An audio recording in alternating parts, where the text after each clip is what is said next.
Hey everyone, welcome to The Brighter Side with Rosie. Today I'll be showing you how to make 4 delicious recipes. We're starting off with the pasta, which will be the base for all of them. I have my semolina and my spelt flour, and I'm weighing out some water, salt, and olive oil. I'll have the recipe for all of these listed in the description box below. Just use a fork to help everything come together. And when it comes off from the sides, you know it's time to start kneading with your hands. You can do this in a standing mixer, but I prefer doing it by hand. You can really gauge for the consistency and texture of the dough. Knead it for a good 8 minutes until it looks a little something like this. It's a little bit more stretchy and it doesn't break so easily. Pop some plastic wrap over your dough ball and then let it rest for half an hour. You can leave it at room temperature or you could pop it into the fridge if you like instead. This is a lasagna roller. I'm just going to take the pasta, half of it anyway, going to stretch it out till it's thin enough to easily pass through option number 0 on your pasta roller.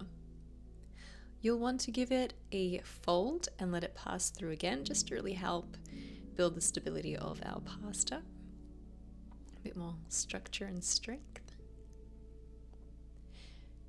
And then bring it down to setting number 5. You're going to be passing it through at each setting. So setting number 1, 2, 3, 4, up until you reach setting number 5.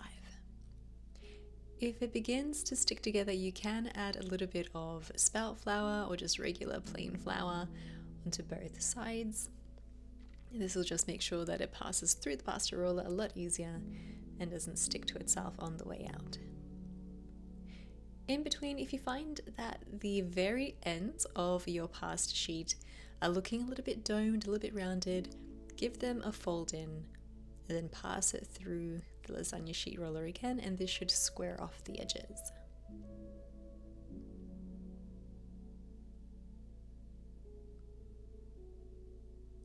Once you have it at setting number 5, you can go ahead and change your attachment to a spaghetti or a tagliatelle attachment. I've got my tagliatelle one from Kenwood. I'm just passing it through, and it's important to dust your lasagna sheet with some flour before you pass it through, just to make sure that the noodles don't stick together. Once you have cut out your noodles, I also recommend dusting them a second time to make sure that each noodle is coated in some sort of flour to keep them from sticking to each other as they continue to rest.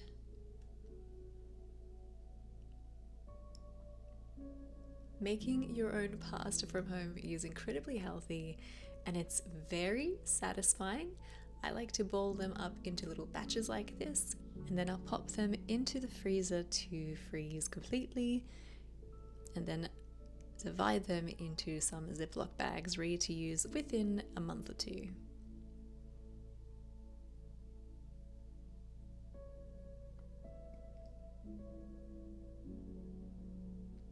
This is just plain flour that I used, giving them a good toss before I let them rest. You can also allow them to dry completely at room temperature as well. Once you're ready, you can cook them off in some salted water for about 2 minutes or so.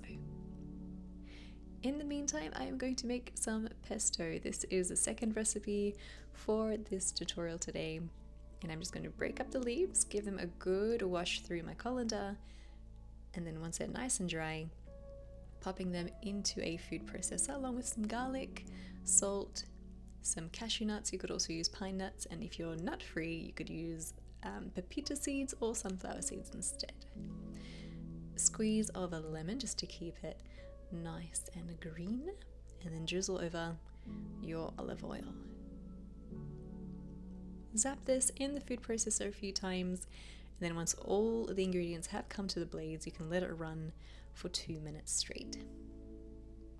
By the end, you should have a little something that looks like this, and if you're going to use it for later, you can pop it into some ice cube trays that are made of silicone, allow them to freeze, and then use them as you need, allowing them to thaw out overnight. To my saute pan, I'm going to heat up my pesto, only on low heat for a couple of minutes. And while that's going, you can take some pot with hot water, add in your salt, and then cook off your little tagliatelle. Again, this only takes a couple of minutes. I'm going to take them straight out of the pot and into my fry pan.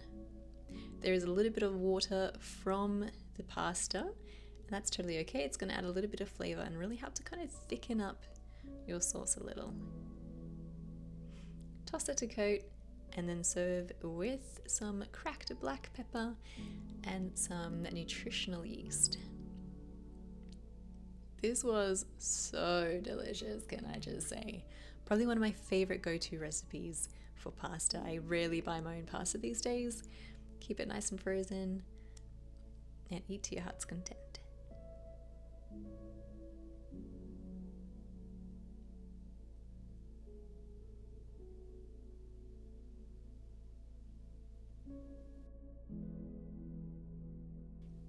For the next recipe, we are making some ricotta and spinach ravioli, but vegan. To make it, I've got some super firm tofu. We're just going to pat it dry on the outside, cut it up, and then continue to pat it dry. I like to use Viva paper towels, or you could also use the tofu press if you have one. But if you're lazy like me, this will do just fine. We're going to wash up our spinach leaves. I have a whole bunch here, about 300 grams or so. And then we're going to add our olive oil to that fry pan and 2 garlic cloves, keeping them whole. We're just going to toast these up until they're nice and browned. This will take about 3 to 4 minutes. Once they have a bit of color, add in your spinach a little bit at a time, stirring through. These will wilt down and reduce in volume a whole lot. So even though we've added heaps of spinach, you'll only really end up with this amount here. Season with some salt if you like, and then allow them to cool completely. Once they're nice and cool, we can add them to the food processor along with our tofu and a few other ingredients. I'll also have some nutritional yeast that we're adding in here. That's going to give us that nice cheesy flavor. And a few spices. We have salt, pepper, onion powder, and garlic powder. Allow it to blend. It's going to be a little bit of a dry mixture, but if you stir it lovingly, it'll come together. You also want to take a spoon, drag any at the bottom back up, and switch position with what's on top so that it reaches the blade, and keep going.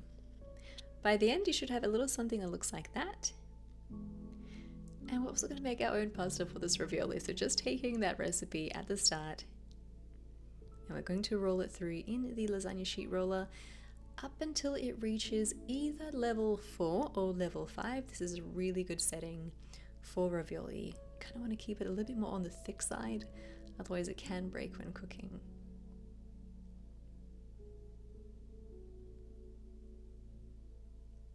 I like to make it extra long. I don't know if it's just a little challenge that I like to do, but it's just so satisfying when you have this super long sheet of lasagna. I'm going to add some all-purpose flour just to make sure that it doesn't stick to itself. Fold it in half and just score that line and cut against that line so you know that they're both going to be more or less equal. You can take a little handheld ravioli cutter and just create a very fine indent. This is just going to help guide us as to where to pipe our filling and how far to pipe it. I want to leave at least 1 centimeter or so away from the edge, and that way I know the pasta on top will make contact with the pasta that's on the bottom. Stretch the pasta over it completely. I haven't added any water or anything. She is just going to stick to herself like so. Press down firmly to release any air from around your filling, and then take your little ravioli cutter and give it a good press, rocking it back and forth so that it cuts through. Peel off that excess pasta gently but confidently. Sometimes you just need to give it a good little tug and it'll come off a lot easier compared to if you were to slowly do it. You can let these rest or pop them into the freezer just like you did the tagliatelle. Once they're nice and frozen, you can divide them into Ziploc bags. I recommend 9 ravioli per serving. For the sauce, we are going to be creating a delicious aglio olio recipe.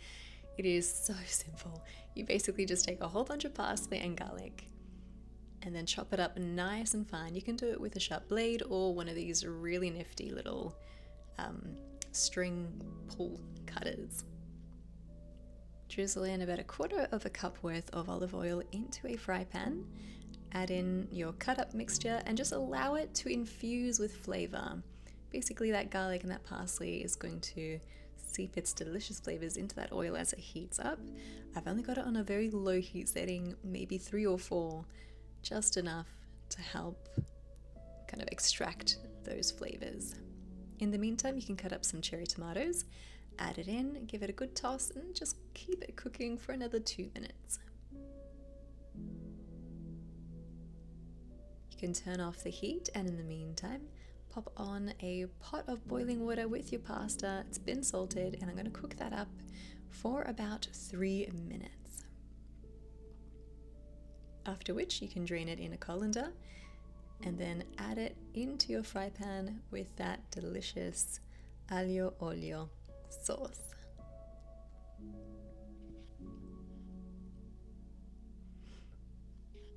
Give it a good toss to coat, and if you want it to be a little bit more fluid, you can also add about a tablespoon or so of the pasta liquid,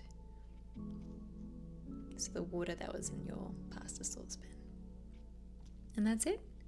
That is how you create these delicious ricotta and spinach ravioli. You could also use a nice pasta sauce to go with a nice tomato one. This will work really nicely with these as well. So the taste of the actual ravioli is very mild, the spinach and ricotta, so you do need like a nice strong sauce to go with it, a nice strong tasting sauce.